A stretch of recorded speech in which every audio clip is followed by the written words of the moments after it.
Amin pong ihatid sa inyo kung paano pinapangalagaan ng lungsod ng Santa Rosa, Laguna ang mga bata at matanda, lalo na po sa pagkain ng tama sa pamamagitan ng kanila pong nutrition program. At ang lahat ng yan ay aming ihatid sa inyo sa pamamagitan ng mga programang inahatid linggo-linggo ng lungsod ng Santa Rosa, Laguna sa gabay at aksyon. Nandito po si Mayor Arlene Arcillas. Mayor, napakaganda po ng programa ng nutrition program po ninyo dito sa Santa Rosa. Mas magandang kaunti ang pinapagamot, kaya sasabihin maraming natulungan para ipagamot. So, ibig sabihin po nun, malulusog ang ating mga kababayan dito. So, hopefully, sabi ko nga po sa ating Barangay Nutrition Officer, regular nating nutrition program. Sana po ay hindi malalagdagan dapat ang budget nating ilalaan para sa malnourished children, kundi dapat po nababawasan yun. Dahil ibig sabihin, kung nababawasan yun, epektibo ang programa natin para po sa nutrition program ng lungsod ng Santa Rosa. So, muli po, it all boils down to nutrition. Kung malulusog po ang mga bata, malulusog po ang ating pamilya, kundi po ang ating ipapagamot, and that is what I want for Santa Rosa. Sabi nga po sa tema ngayon,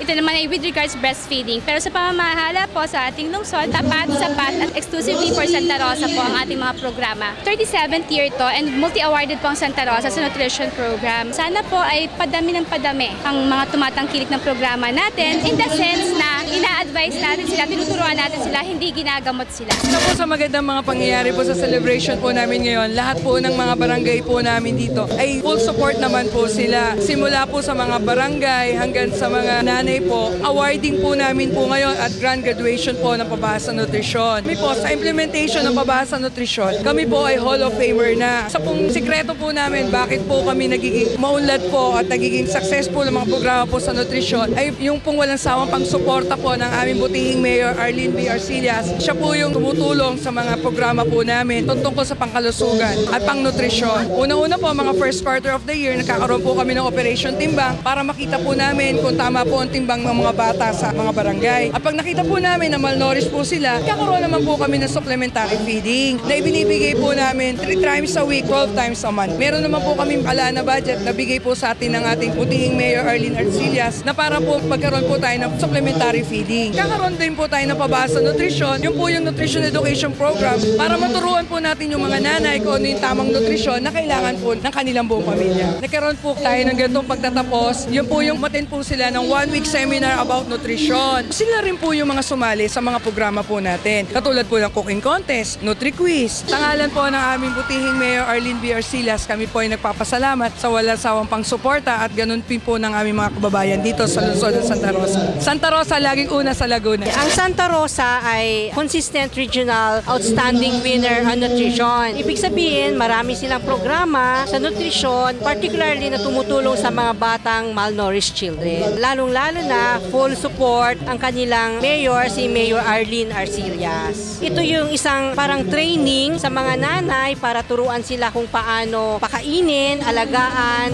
at bigyan ng dagdag timbang ang kanilang mga anak.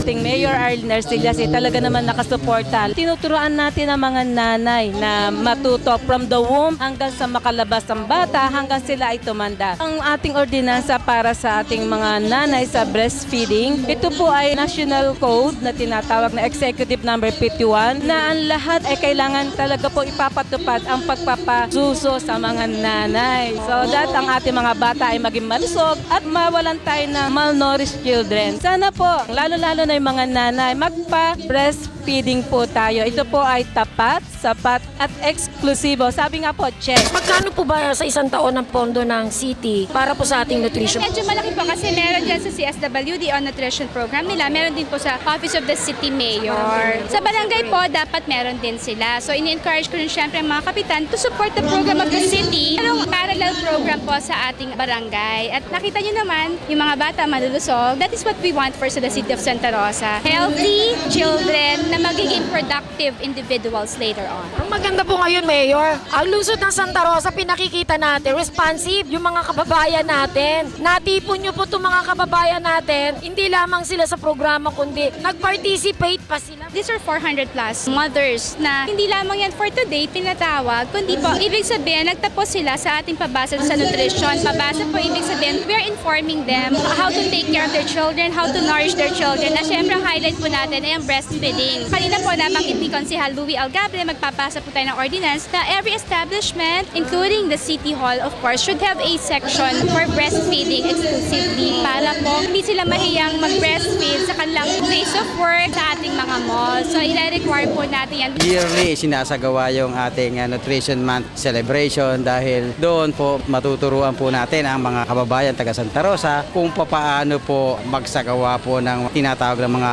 programa tungkol po sa mga nutrisyon. Magkaroon tayo ng breastfeed, mga nanganak na sa ganoon. May iwasan natin ang mga pagkakasakit ng bata sapagkat ang breastfeeding, mayroon pong natatanggap ang mga bata na kapag complete po ang nutrients ng gatas na dinedede ng ating mga sanggol. Sa pag-breastfeed, ang nanganak ay makaiiwas siya sa mga sakit. Meron po na i-decrease the incidence of breast cancer, ovarian cancer. Pwede rin pong makaiwas siya sa diabetes, mga cardiovascular disease. Yun ang kahalagahan kung bakit kami ay nagsasagawa ng ganitong uri ng celebration. Nakatitipid ang ating mga magulang dahil hindi ka nabibili ng gatas. Hindi pa natutuklasan ng scientist o nagagaya o naduduplicate ang formula ng breast milk. Walang malnourished kapag dumedede na ating mga anak na sanggol. Sa pamumuno po ni Mayor Arlene Arcillas, laging una ang Santa Rosa. With regards to the responsiveness of the mothers, so ito po ay ilang months po sila na nagsiseminar about nutrition. Hindi lamang po ngayon. So malalaman nyo, they really spend time dahil po magaganda ang programa natin. If you're an animal, then tear out the floor, break the sweat on the floor, yeah, we work on the floor.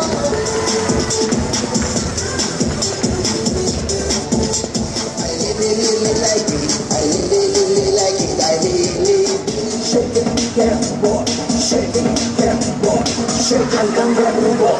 So programang alam nilang wala silang magiging ganansya doon for benefit, hindi yan a-attend pero dahil alam nila na maganda ang programa, kaya nandyan sila. Sabi po ni Miss Katindig, supportado raw po nyo eh. Opo. The office of me, nahirapan. parati po. Oo, nagka-additional allowance pa ang ating BNS dyan. That is why I'm very happy serving Santa Rosa kasi marunong sila tumanggap ng programa at naiintindihan nila kung ano yung programa. And of course, Nutrition Office is also under the Office of the City Mayor and the City Health Office. Kaya binabati ko po ang lahat ng ating mga barangay nutrition scholars, ang ating mga BHWs, ang ating mga midwives. Dahil kung wala po sila, wala po ang programang ito. Kaya thank you very much. You make serving in the city of Santa Rosa really worthwhile. Very successful din po ang ating bloodletting. Yes po, kaalinsabay po ng mga programa. Ang ating pong City Health Officer na si Dr. Aconanan, kasama po ang Red Cross of course at ang Santa Rosa Medical Society ay nagsagawa po ng bloodletting program. We do it regularly naman po. We support all organizations doing the bloodletting program. Kakainis lang dahil hindi po ako na-qualify. Sayang po. Actually, okay po ang hemoglobin except I'm on medication. Nag-antibiotics, so bawal pala yun. Sayang because I really wanted to be part of that and to share something from me. Something that will save lives. And that is why I am promoting blood donation for the city of Santa Rosa.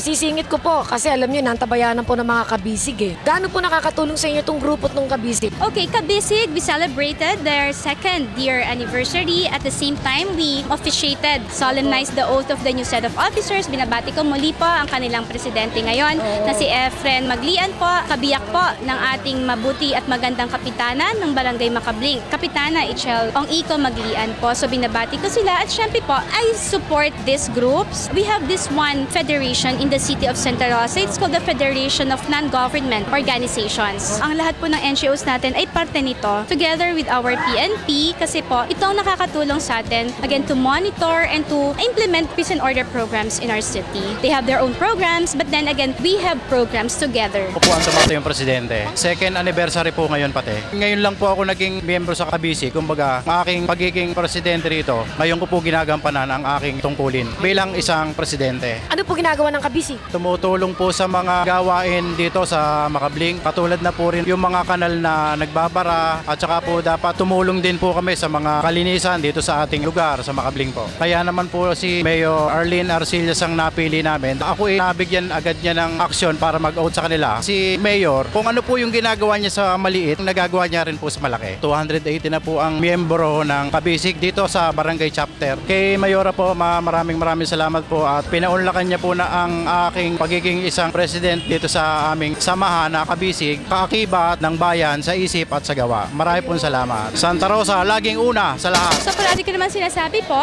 ang mga programa sa lungsod ng Santa Rosa, mga proyekto po ay hindi magiging epektibo, hindi po magiging tapat ang panunungkulan ng inyong lingkod kung wala po kayo. So sana po ang mga programa sa lungsod ng Santa Rosa ay inyo pong tangkilikan dahil ito po ay hindi para sa akin, hindi po sa ibang mga konsehal, hindi po sa ating Vice Mayor, kundi po sa inyo na pinaglilingkuran namin. Ito ang inyong lingkod, bumabati ng Happy 37 Nutrition Month sa inyo pong lahat. Thank you very much and again, God bless us all. At muli po, ito po si Arlene V. Arcillas, nagbibigay serbisyo sa taong bayan. Magandang gabi po sa inyong lahat.